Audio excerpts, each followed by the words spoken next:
Renungan pagi pulang ke rumah oleh Ellen G. White 25 Juli 2020. Mari kita berdoa. Bapa kami yang di sorga, Allah pencipta langit dan bumi, laut dan segala isinya, Allah yang maha besar, maha kuasa, sumber segalanya, yang kami sembah selalu melalui anakmu yang tunggal, Yesus Kristus. Terpujilah Yesus anak Allah yang maha tinggi, satu-satunya penuntun dan penghibur kami.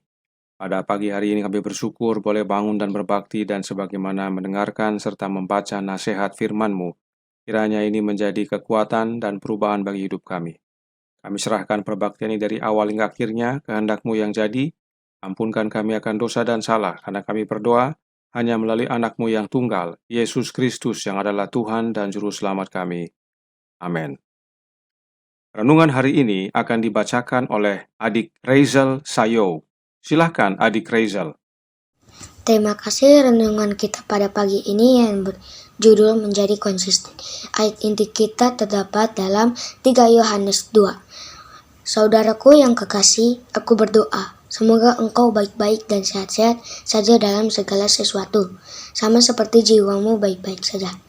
Di dalam banyak kasus, 2 kali makan sehari lebih baik daripada 3 kali.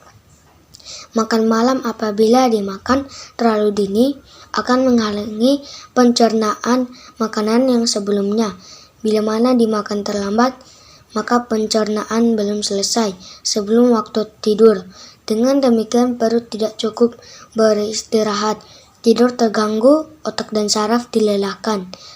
Selera untuk makan pagi berkurang. Seluruh sistem tubuh tidak segar dan tidak siap melaksanakan tugas hari ini. Pentingnya waktu yang teratur untuk makan dan tidur harus diperhatikan karena pembangunan tubuh terjadi pada waktu istirahat. Maka adalah perlu pada waktu muda, tidur teratur dan cukup, sedapat-dapatnya makan terburu-buru harus dihindarkan. Semakin pendek waktu untuk makan, semakin sedikit yang dimakan. Lebih baik mengabaikan makanan daripada memakannya tanpa mengunyah dengan sempurna. Waktu makan haruslah menjadi saat-saat mengadakan hubungan sosial dan penyekaran. Segala sesuatu yang membebani atau mengganggu pikiran harus dibuang. Biarlah kepercayaan, kebaikan hati, dan ucapan syukur kepada pemberi segala kebaikan dihargakan.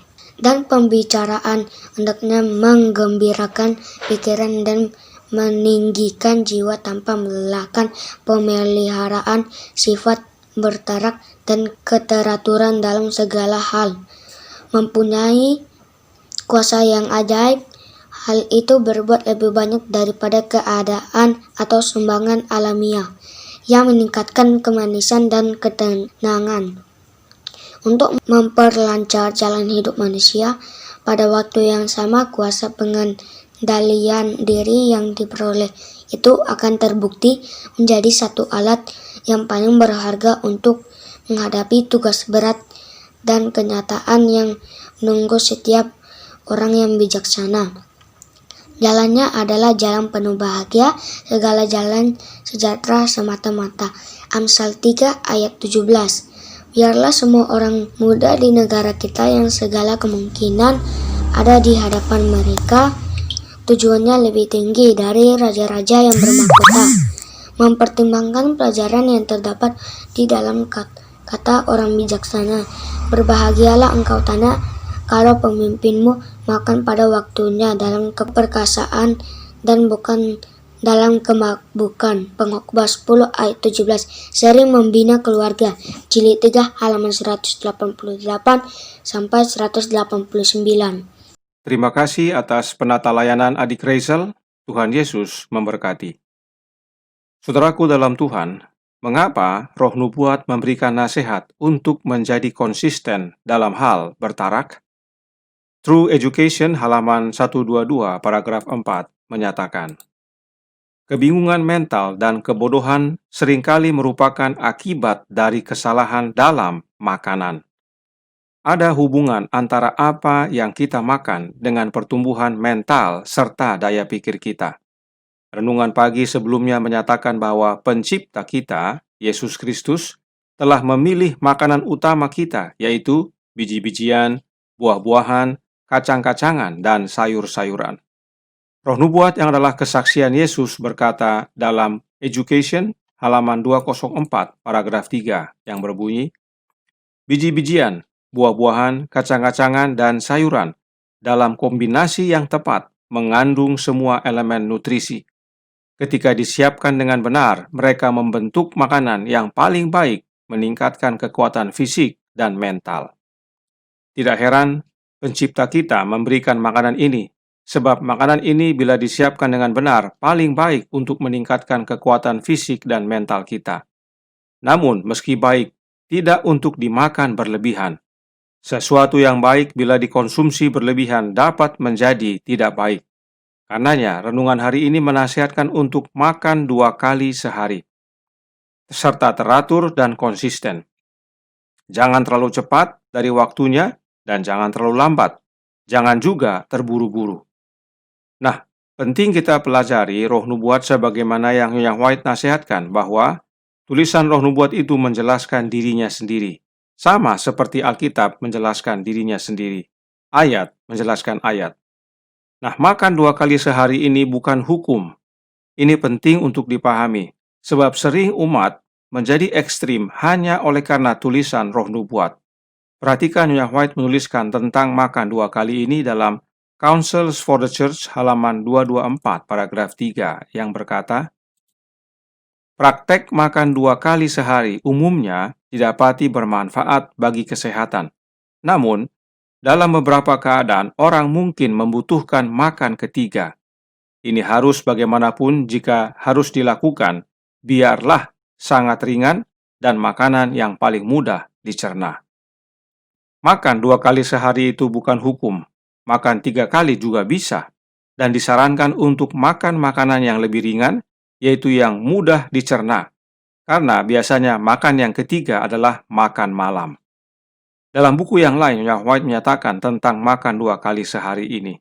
Counsels on Diet and Foods halaman 176 paragraf 3 yang menyatakan, jangan biarkan seorang pun menganggap dirinya sebagai kriteria untuk semua, bahwa setiap orang harus melakukan persis seperti yang dilakukannya. Jadi, meski makan 2 kali sehari itu bermanfaat bagi kesehatan dan kita sudah hidupkan, itu bagus. Namun itu bukan standar bagi orang lain harus sama seperti kita. Yang utama adalah makan makanan yang telah ditetapkan oleh pencipta kita dan hidupkan secara konsisten. Dan makan makanan yang sesuai pilihan pencipta ini perlu penyesuaian. Kenapa? Education halaman 203 paragraf 2 menyatakan, mereka yang membiasakan diri dengan makanan yang kaya dan merangsang mendapati bahwa setelah beberapa waktu bahwa perut tidak puas dengan makanan sederhana. Perut menuntut yang lebih dan lebih banyak dibumbui, pedas, dan merangsang. Selera makan kita sudah menyimpang. Karenanya renungan pagi beberapa hari ini menghimbau untuk kita kembali ke menu yang pencipta kita telah pilih. Sebab itu bukan hanya untuk kebaikan dan kesehatan kita, namun terlebih lagi bagi keselamatan kita. Namun meski demikian, Counsels on Health halaman 153 paragraf 3 berkata, namun ada kelompok besar yang akan menolak gerakan reformasi apapun meskipun masuk akal jika itu membatasi selera. Mereka berkonsultasi pada cita rasa gantinya dari penjelasan dan hukum kesehatan. Oleh kelompok ini, semua yang meninggalkan jalur kebiasaan dan menganjurkan reformasi akan ditentang dan dianggap radikal. Biarlah mereka mengikuti jalan yang begitu konsisten. Apakah maksudnya? Maksudnya adalah bahwa mayoritas menolak himbauan roh nubuat ini, yaitu untuk makan makanan pilihan pencipta dan konsisten dengan jadwal makan. Mayoritas lebih memilih cita rasa atau makanan yang enak serta merangsang. Dan mereka yang mengabarkan reformasi kesehatan akan dianggap radikal atau ekstrim. Dan biasanya jumlahnya sedikit, sebab mayoritas tidak mau. Mereka memilih mengikuti selera dibandingkan menyangkal selera. Yang manakah kita? Adakah susah dan berat bagi kita untuk tinggalkan selera demi keselamatan? Roh Nubuat menasihatkan dalam buku Temperance halaman 278 paragraf 3 yang berkata, jika keselamatan ditawarkan kepada manusia dengan persyaratan yang sulit untuk bertahan, Allah akan dipandang sebagai tuan yang keras. Setan adalah tuan yang keras, yang menuntut rakyatnya untuk menjalani ujian-ujian berat dan menjadikan diri mereka budak dari hasrat dan selera. Tetapi Allah konsisten dalam semua persyaratannya dan meminta anak-anaknya bahwa hanya yang akan bekerja untuk kebahagiaan mereka saat ini dan kekal. Mayoritas merasa bahwa dengan melayani selera mereka itulah kebahagiaan. Tetapi bukan, itu bukanlah kebahagiaan, malah itu adalah perbudakan. Setan memperbudak kita dengan selera. Apa buktinya? Jika tidak sesuai selera kita, kita jadi kecewa. Tidak demikian dengan Allah yang konsisten, bukan selera yang utama, tetapi penyangkalan diri dan melakukannya dengan konsisten. Makanan yang Allah sediakan rasanya enak juga, tapi tidak merangsang, membuat fisik kita kuat dan mental kita jadi kuat, serta persiapkan kita untuk keselamatan. Apakah pilihan saudara? Mari kita hidup selaras dengan kehendak Allah, karena itu tidak susah. Terlebih, itu untuk keselamatan kita. Tuhan memberkati, saya bawa dalam nama Yesus. Amin. Mari kita berdoa.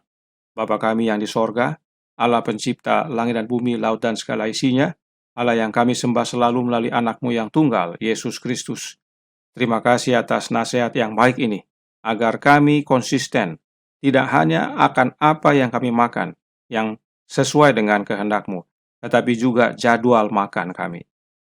Tuhan tolong kami agar menyadari pentingnya menuruti akan kehendak-Mu karena inilah demi keselamatan kami, dan itu tidak susah.